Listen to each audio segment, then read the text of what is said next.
தேவமாதா குழந்தைகளுக்கு அளித்த திருக்காட்சிகள். முதலாவதாக பௌராங் திருக்காட்சியானது பெல்ஜியம் நாட்டில் 5 குழந்தைகளான பெர்னாண்டி, கில்பர்ட், ஆல்பர்ட், ஆண்ட்ரி கில்பர்ட் ஆகியோருக்கு நவம்பர் 29, 1932 தொடங்கி ஜனவரி 3, 1933 வரை 33 முறை காட்சி கொடுத்தார். தேவமாதாவின் கடைசி காட்சியில் தங்கமாக இருக்கும் தன் இதயத்தை வெளிப்படுத்தினார். 2. நித்திய உதவியின் மாதா.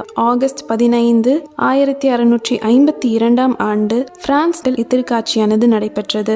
ஜீன் கோர்டல் என்ற சிறுமி காது மற்றும் வாய் பேச முடியாதவர். ஆடுகளை மேய்க்க சென்ற இடத்தில் தேவமாதா குழந்தை இயேசுவை தாங்கியவாறு கையில் அல்லி மலர்களை வைத்திருந்தார். தேவமாதா ஜீன் கோர்டலிடம் பேசியதும் அவரால் கேட்கவும் பேசவும் முடிந்தது. தேவமாதா தனக்கு ஒரு ஆலயம் கட்ட சொல்லி கேட்டுக்கொண்டார். 1656 ஆண்டு ஒரு ஆலயம் எழுப்பி 1779 திருத்தலமானது.